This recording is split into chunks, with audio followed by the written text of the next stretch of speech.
Hello, welcome to all. आप सभी लोगों का स्वागत है एस एस गुरु एकेडमी पर। आई होप आप सभी लोग अच्छे होंगे। कल हमने क्या पढ़ा था? कल पढ़ा था हमने अनुगमन वेग और धारा के बीच संबंध, और धारा घनत्व, और धारा घनत्व और अनुगमन वेग के बीच संबंध। इन टॉपिकों को मैंने पढ़ाया था और आपने पढ़ा था।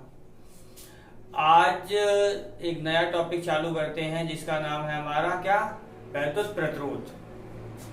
तो आम भाषा में पहले देख लेते हैं वैद्युत प्रतिरोध के बारे में। क्या है हमारा वैद्युत प्रतिरोध? तो क्या है हमारा जो वैद्युत प्रतिरोध, हेडिंग होगी आज की हमारी क्या? वैद्युत प्रतिरोध। वैद्युत प्रतिरोध, ठीक। तो क्या है यहाँ पर? देखो, पहली बात तो यह है प्रतिरोध होता क्या है। अगर आम भाषा में कहें तो प्रतिरोध होता है रुकावट। रुकावट को ही कहा जाता है प्रतिरोध। लेकिन क्या है, यहाँ पर हम विद्युत के बारे में पढ़ेंगे तो क्या होगा हमारा, यानी जो विद्युत यानी धारा के मार्ग में जो रुकावट पैदा करेगा वही हमारा क्या होता है? प्रतिरोध होता है। को जो हमारा धारा के मार्ग में रुकावट पैदा करेगा वही हमारा क्या? वैद्युत प्रतिरोध होता है। लेकिन यहाँ पर क्या है, ये भी सही है, ठीक है। यानी किसी चालक द्वारा धारा के मार्ग में रुकावट या अवरोध उत्पन्न करना ही वही क्या होता है? हमारा प्रतिरोध होता है। लेकिन क्या यहाँ पर थोड़ा दूसरी तरीके से लिखेंगे। क्या होता है, देखो, जब किसी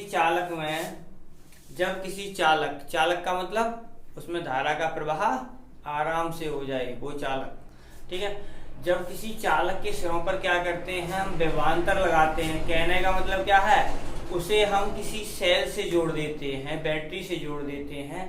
तो उसमें क्या होता है हमारा, उसमें विभवांतर उत्पन्न हो जाएगा। जब विभवांतर लगाएंगे, सेल लगाएंगे या बैटरी लगाएंगे तो क्या होगा, उसके सिरों पर विभवांतर आ जाएगा।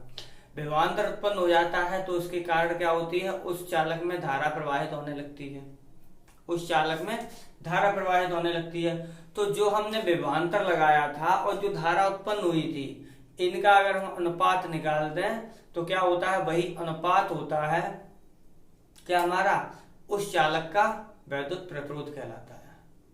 क्या हमने क्या बताया, यदि किसी चालक के सिरों पर हम विभवांतर स्थापित करें या सेल द्वारा विभवांतर लगाएं तो क्या होगा, उसमें उस चालक में धारा बहने लगेगी। जब वो धारा बहने लगती है तो क्या होता है, हमारा जो विभवांतर लगाया था वो तथा जो धारा उत्पन्न हुई है वो, उन दोनों का क्या निकालना है, हम रेशियो निकालना है, यानी अनुपात निकालना है। तो वही हमारा अनुपात क्या होता है, हमारा विद्युत ये प्रतिरोध के बराबर होता है, ठीक है। तो क्या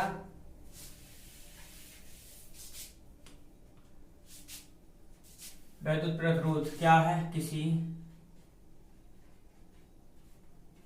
चालक के सिरों पर लगाए गए, किसी चालक के सिरों पर लगाए गए या अथवा, दोनों वर्ड लिख दे रहे हैं, अथवा स्थापित किए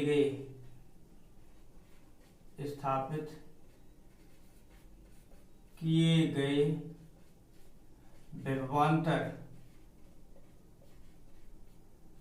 तथा उसमें उत्पन्न धारा का अनुपात उस चालक का प्रतिरोध कहलाता है।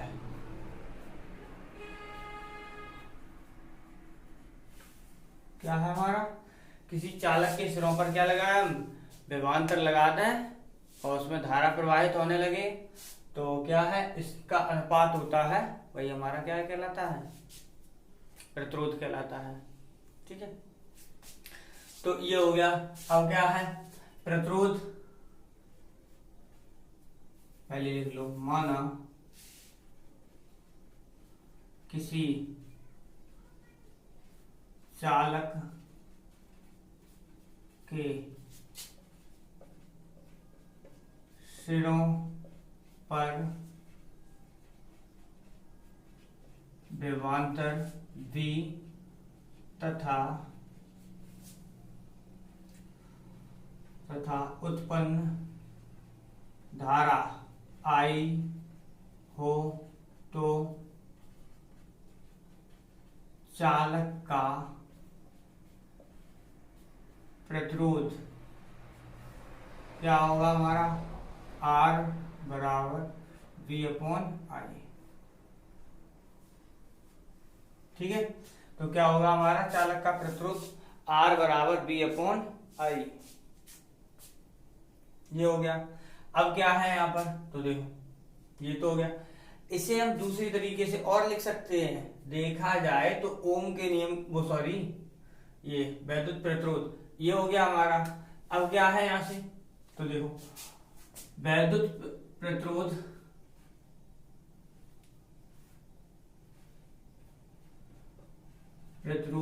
का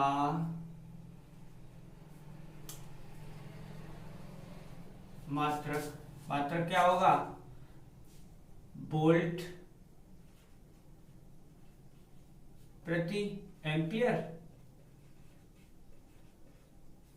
अथवा क्या, ओम।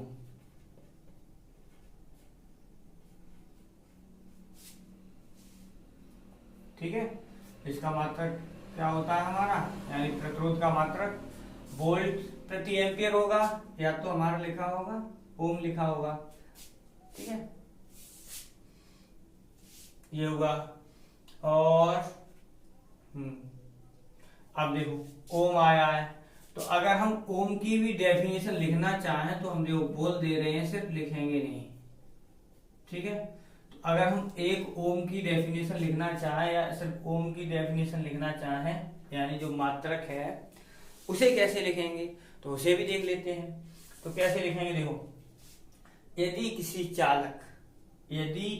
चालक के सिरों पर हम कितना 1 वोल्ट विभवांतर लगाएं और उस चालक में 1 एम्पियर की धारा प्रवाहित हो जाए, पॉइंट समझना, बात आप देखना, यदि किसी चालक के सिरों पर हम 1 वोल्ट का विभवांतर लगाएं या स्थापित करें तो उसमें क्या 1 एम्पियर की धारा प्रवाहित होने लगे, तो क्या उस चालक का जो उस चालक का प्रतिरोध होगा वो क्या होगा हमारा, 1 ओम होगा।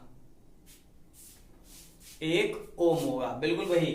यदि किसी चालक के सिरों पर 1 वोल्ट का विभवांतर लगाया जाए, उसमें 1 एम्पियर की धारा प्रवाहित होने लगे, तो उस चालक का जो प्रतिरोध होगा वो 1 ओम होगा।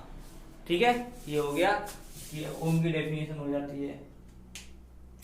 अब क्या यहां से, और ओम है क्या, ओम है क्या, एक ग्रीक वर्ड है ये ओम। ठीक है, ध्यान रखना, ओम कैसा वर्ड है, ग्रीक वर्ड है। ये हो गया हमारा प्रतिरोध, ये वैद्युत प्रतिरोध हुआ। ठीक है, अब देखो, अब पढ़ते हैं हम वैद्युत चालकता, क्योंकि वैद्युत प्रतिरोध पढ़ लिया, अब पढ़ेंगे हम वैद्युत चालकता।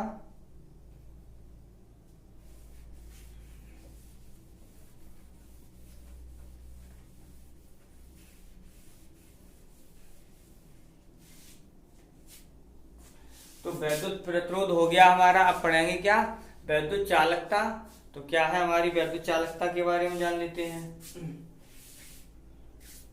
तो देखो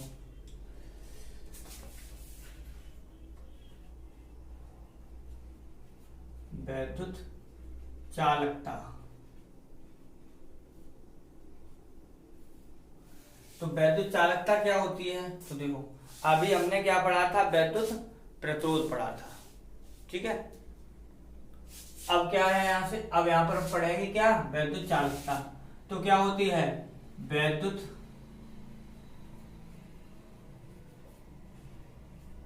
प्रतिरोध के व्युत्क्रम को वैद्युत चालकता कहते हैं। वैद्युत चालकता कहते हैं। क्या होगा हमारा, यानी सबसे सिंपल डेफिनेशन है वैद्युत चालकता की, क्या है, वैद्युत प्रतिरोध के व्युत्क्रम को वैद्युत चालकता कहते हैं। ये है इसकी, ठीक। अब क्या है, यहां से वैद्युत चालकता कहते हैं इसका मात्रक, देखो इसके मात्रक क्या क्या होते हैं, एक तो होता है प्रति ओम, ठीक, दूसरा होता है हमारा साइमन,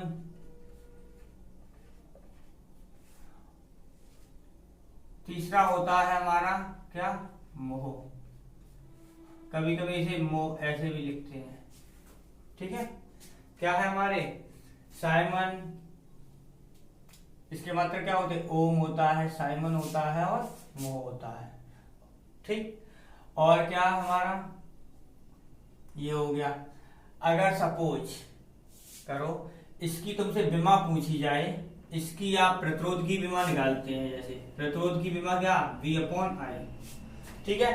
अब क्या है, कुछ लोगों को नहीं पता कि विमा कैसे निकालते हैं, तो देखो हम बता रहे हैं कैसे निकालते हैं। V होता है हमारा विभवांतर या विभव कह लें, या विभवांतर या विभव, तो हमारा V, तो V बराबर होता क्या है हमारा W/Q, ये तो होता है, और W/Q का मान क्या होता है, IT, यही तो होता है। देखो अपने आप यहाँ पे रख दो, अपने आप निकलेगी, ये हो गया हमारा W/Q की जगह हो गया IT, और ये I पहले से था तो ये हो गया हमारा I²T। अब क्या है, W क्या होता है हमारा, कार्य तो होता है, और कार्य की विमा क्या होती है हमारी, अगर कार्य की भी नहीं मालूम है तो किसी की भी निकाल दो, जैसे mgh, ठीक है, mg क्या होता है, त्वरण की LT-2, और L ये रहा तो ये हो गया, यानी क्या है हमारी जो कार्य की ऊर्जा की विमा निकलेगी वो क्या निकलती है हमारी, mL2T-2, ठीक है, यानी mL2T-2। अब क्या है, यहां से रखी तो देखो mL2T-2 अपॉन I, तो I को क्या लिखते हैं हम, A2, और ये रहा T, तो ऊपर पहुंचा दो तो क्या हो गई हमारी mL²T-3A-2। ये किसकी विमा निकली हमारी, प्रतिरोध की, ये विमा किसकी निकलती है हमारी, प्रतिरोध की। ये ध्यान रखना, मैंने वहां नहीं लिखी थी, यहाँ बता दी है, हमारे प्रतिरोध की विमा क्या है, ये, ठीक है। चलो हम यहाँ पे लिख देते हैं, यानी प्रतिरोध, यहीं पे लिख देते हैं प्रतिरोध की विमा, प्रतिरोध की विमा क्या निकली हमारी, mL2T-3A-2, सॉरी, ठीक, ये निकली। तो हमारी चालकता की विमा क्या हो जाएगी, और चालकता है क्या, इसकी व्युत्क्रमी तो है, तो व्युत्क्रम के लिए क्या करेंगे, घातों पर चिन्ह बदल दो, अपने आप बन जाएगा m-1 L-2 T3A2, ये हो गई, ठीक है। तो ये आ गई हमारी किसकी, चालकता की विमा आ गई। अब क्या करेंगे, तो चालकता की विमा आ गई, चालकता के बारे में जान लिया, ठीक है। अब क्या है, इसमें चालकता के बारे में हो गया, प्रतिरोध के बारे में हो गया। अब चलते हैं ओम के नियम पर।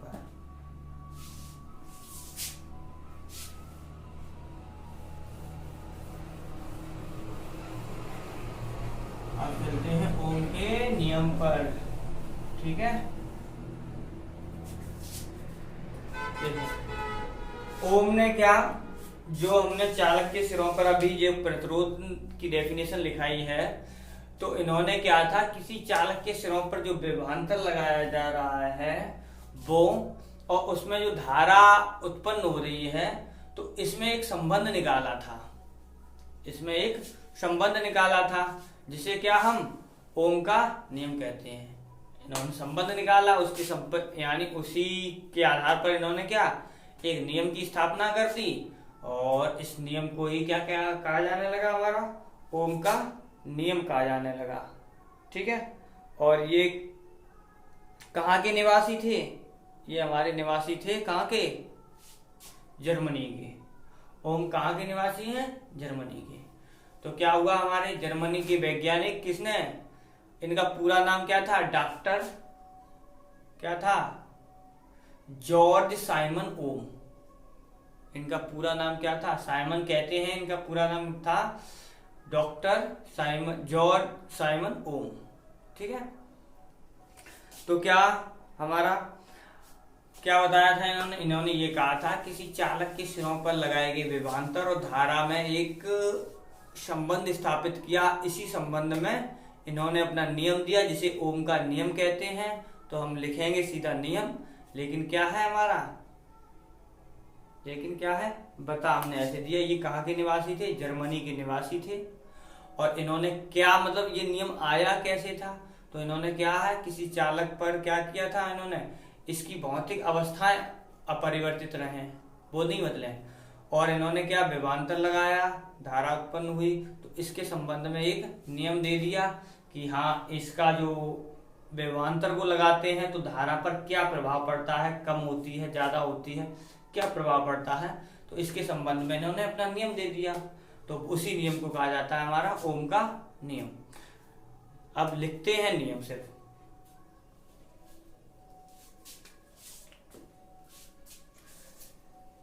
क्या है हमारा ओम का नियम? ओम का नियम, ठीक, लिखेंगे सिर्फ ओम का नियम। तो ओम का नियम क्या होता है हमारे, यदि किसी चालक की क्या, यदि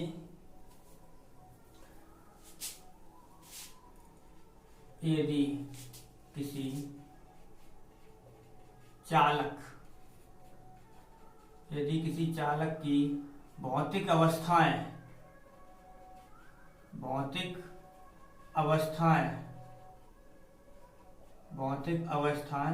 अपरिवर्तित रहें, अपरिवर्तित यानी बदले ना, अपरिवर्तित रहें, यानी भौतिक अवस्थाएं, अच्छा ऐसा कर रहे हैं, भौतिक अवस्थाओं को बीच में बता दे रहे हैं भौतिक अवस्थाएं क्या क्या है। तो देखो भौतिक अवस्थाएं जैसे क्या मान लें हम, ताप, दाब, लंबाई, चौड़ाई आदि। ठीक है, तो ये भौतिक अवस्थाएं क्या है, किसी चालक की भौतिक अवस्थाएं अपरिवर्तित रहें।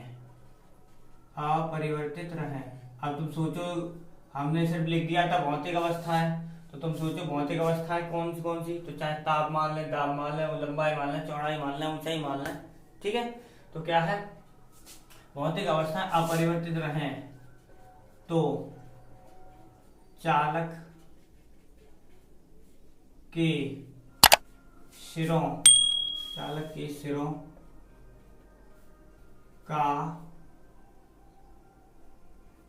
सिरों के विभवांतर तथा धारा या उत्पन्न धारा लिख लो। चालक के सिरों के विभवांतर तथा उत्पन्न धारा का अनुपात नियत रहता है। यही हमारा क्या था, ओम का नियम था। क्या था, यदि किसी चालक की भौतिक अवस्थाएं जैसे ताप हो, दाब हो, ऊंचाई हो, लंबाई हो, ठीक है, ये कैसी बदले ना, अपरिवर्तित रहे, बदले ना, अगर बदल गई तो बदल जाएगा, बदलनी नहीं चाहिए। तो क्या होता है, जो हमने चालक के सिरों पर विभवांतर लगाया है वो, और इसका जो धारा उत्पन्न हुई है चालक में, इसका जो अनुपात होता है वो अनुपात क्या हमारा होता रहता है, नियत रहता है या नियत होता है।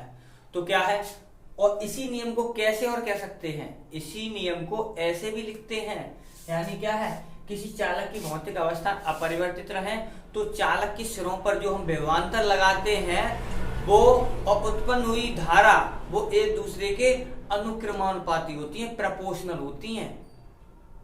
ठीक है, ये दोनों कैसे होते हैं, एक दूसरे के प्रपोर्शनल होते हैं, अनुक्रमानुपाती होते हैं। यानी कि आप वोल्टेज बढ़ाएंगे धारा बढ़ेगी, धारा घटाएंगे वोल्टेज घटेगा।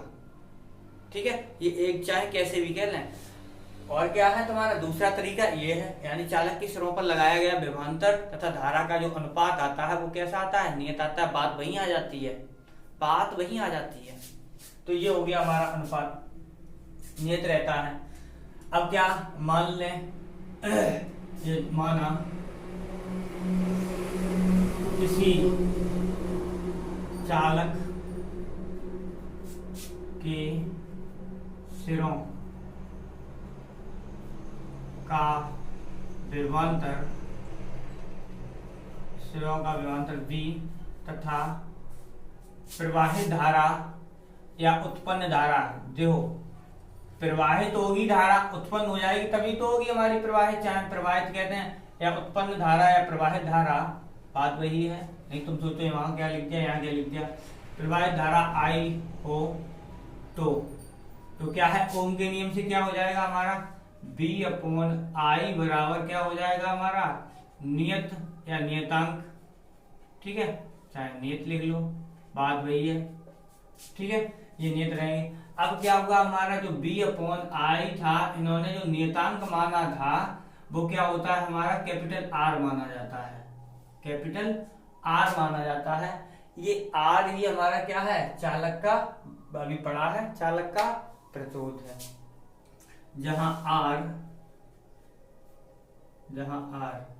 चालक का प्रतिरोध है। ठीक है, क्या है, चालक का प्रतिरोध है। ये हो गया। अब क्या है यहां से, यहां पर देखो पॉइंट क्या निकलता है, अगर किसी चालक के सिरों, यानी वो सॉरी सिरों नहीं, चालक की भौतिक अवस्थाएं न बदलें, अगर किसी चालक की भौतिक अवस्थाएं न बदलें तो क्या होगा हमारा, जो प्रतिरोध होगा वो हमेशा नियत रहेगा, वो प्रतिरोध होगा वो हमेशा नियत रहेगा, चाहे हम वोल्टेज कितना भी लगाएं। यानी चालक के सिरों पर विभवांतर हम चाहे कितना भी लगाएं, अगर ये बदल जाएंगे तो बदलेगा ये, अगर ये नहीं बदलेंगे हमारी भौतिक अवस्थाएं तो प्रतिरोध हमेशा नियत रहेगा या नियतांक के बराबर रहेगा, चाहे हम कितना भी वोल्टेज, बदलेगा नहीं। ओम ने ये बताया था। ठीक है, और जो ओम का जो नियम होता है वो क्या होता है हमारा, ओम का नियम किसके लिए लागू होता है, लागू किसके लिए होता है, यानी किसके लिए सत्य होता है, हमारी चालकों के लिए। चालकों का मतलब धातुओं के लिए, धातुओं के लिए ज्यादा मानते हैं। ओम का नियम जो लागू होता है वो चालकों या धातुओं के लिए, बात वही है, चाहे चालक लिखें चाहे धातु लिखें। और क्या हमारा जो ओम के नियम, यानी वोल्टेज यानी लगाए चालक के सिरों पर विभवांतर और धारा के बीच ओम ने ग्राफ खींचा एक, तो ग्राफ क्या आया हमारा, यहाँ पर आया I ले रहे हैं, यहाँ पर V वोल्टेज। ठीक है, ये ओम वाले, तो क्या हुआ, इन्होंने जब ग्राफ खींचा तो एक सरल रेखा प्राप्त हुई, किसके लिए, धातुओं के लिए सरल रेखा प्राप्त हुई। तो क्या होगा, इसका मतलब क्या है हमारा, धातुओं के लिए जो V/I का अनुपात रहता है वो नियत रहता है। यानी क्या, इसे दूसरा कैसे कह सकते हैं, यदि किसी चालक की भौतिक अवस्था अपरिवर्तित रहे, तो क्या है, V/I का अनुपात नियत रहता है, या ये कहते हैं ये एक दूसरे के समानुपाती होते हैं। वैसे भी देखो अलग से बता दे रहा हूं मैं, तो क्या है, V इज प्रोपोर्शनल, अगर हम I लिख दें तो V/I या कांस्टेंट ले लो पहले, जैसे हमने क्या किया, एक कांस्टेंट लिया तो V बराबर, जैसे मैंने क्या RI लिया। ठीक, तो यहाँ से क्या है, V/I का मान भी तो R ही आया है यहाँ से।